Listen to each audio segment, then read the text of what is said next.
Hello student, आज हम लोग अपनी नेक्स्ट एक्सरसाइज स्टार्ट करने जा रहे हैं। Exercise 5.2।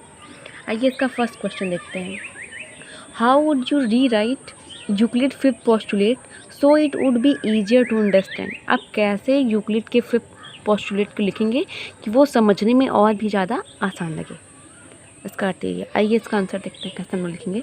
If a straight line falling on two lines make the interior angle on the same side of it taken together less than 2 right angles, then the two straight lines it produce indefinitely meet on that side on which the sum of angle is less than 2 right angles। देखिए इसका मतलब क्या है। यहाँ पे देखिए इसका मतलब है कि 2 स्ट्रेट लाइन है जिस पे एक तीसरी स्ट्रेट लाइन जिसको इंटरसेक्ट कर रही है, जिसको काट रही है। अब दोनों साइड इंटीरियर एंगल बनेगा। अगर जिस साइड का इंटीरियर एंगल का जो सम होगा वो 180 से कम होगा तो उधर ही की जो दोनों स्ट्रेट लाइन है उसको आगे बढ़ाए जाने पे वो किसी पॉइंट पे एक दूसरे से मीट करेंगी। ये इसका आंसर है। आइए पहले इसको ग्राफ से देखते हैं कैसे बना के करेंगे। जैसे देखिए ये हो गई 2 स्ट्रेट लाइन, उस पर ये तीसरी लाइन दोनों लाइनों को कट कर रही है। यहाँ पे एक इंटीरियर एंगल बनेगा, यहाँ पे एक इंटीरियर एंगल बनेगा, ये 4 इसके इंटीरियर एंगल बनेंगे। अब देखिए जिस साइड का एंगल, ये जो दोनों एंगल है इंटीरियर एंगल, इनका सम 180 से कम होगा। जैसे इधर समझ लीजिए इसका 180 से कम होगा तो ये लाइन जो है इसको पीछे जब हम लोग लाएंगे, इसको और आगे बढ़ाएंगे तो ये किसी न किसी पॉइंट पे एक दूसरे को कट करेगी, कहीं ना कहीं ये दोनों मिलेंगे आपस में। तो इस तरीके से जब ये क्वेश्चन कंप्लीट होता है। आइए नेक्स्ट क्वेश्चन देखते हैं। सेकेंड क्वेश्चन देखिए, डज यूक्लिड फिफ्थ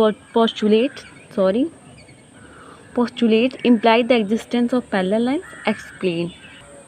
देखिए बार बार फिफ्थ पोस्टुलेट के क्वेश्चन के बारे में जिक्र हो रहे हैं तो आप लोग समझ ही गए होंगे कि कितना इंपॉर्टेंट है आप लोगों के लिए, तो इसको ध्यान से पढ़िएगा आप लोग। अब देखिए फिफ्थ पोस्टुलेट होता क्या है ये समझ लीजिए। कोई 2 स्ट्रेट लाइन है, उस पर तीसरी स्ट्रेट लाइन उसको काट रही है। तो ये जो इसका इंटीरियर एंगल बनेगा इसको ए मान लीजिए, इसको बी मान लीजिए, इसको सी मान लीजिए और इसको डी मान लीजिए। हो गया। ये एक साइड के इंटीरियर एंगल का जो सम होगा angle A plus angle B होगा, जो ये लेस देन 180 होना चाहिए। थोड़ा क्लियर कर दूँ इसको। जैसे angle B is less than 180 होना चाहिए। नहीं मतलब दोनों में से कोई एक साइड 180 से अगर कम है तो वो जिस साइड 180 से कम है उनका सम उसी साइड की दोनों लाइनों को आगे बढ़ाए जाने पे वो लाइनें एक पॉइंट पे एक दूसरे से मीट करेंगी। ठीक, तो अगर ये देखिए अगर ये एंगल 1 और angle A plus angle B is equal to अगर 180 से कम होगा तो ये तो निश्चित हो गया। तब एंगल जो सी है प्लस एंगल डी ये ग्रेटर देन 180 होगा। तो मतलब कि जो इस साइड की लाइन है इसको अगर हम लोग ऐसे आगे बढ़ाएंगे तो ये किसी पॉइंट पे एक दूसरे से मीट करेंगे। आइए इसकी सेकंड कंडीशन देखते हैं। अब देखिए यहाँ पे 2 स्ट्रेट लाइन है जिसको तीसरी लाइन काट रही है। इसका जो इंटीरियर एंगल है इसको मान लेते हैं ए कैपिटल ए, ये बी और ये सी और ये डी। अब angle A plus angle B का जो सम है,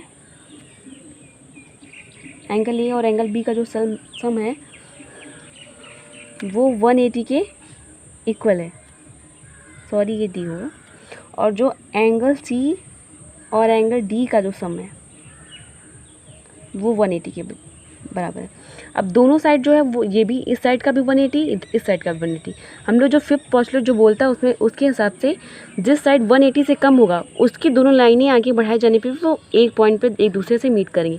पर यहाँ पे तो दोनों इक्वल हैं तो मतलब ये कहीं नहीं एक दूसरे से मीट कर पाएंगे। तो इस तरीके से हमको ये पता चल जाता है कि जो पैरेलल लाइन होती है वो एग्जिस्ट है। तो हम लोग लिखेंगे it means these lines never meet on left side nor right side, therefore the lines are parallel. इस तरीके से हमारा एक्सरसाइज कंप्लीट होता है। अब हम लोग अगली वीडियो में हम लोग नेक्स्ट चैप्टर स्टार्ट करेंगे। Thank you.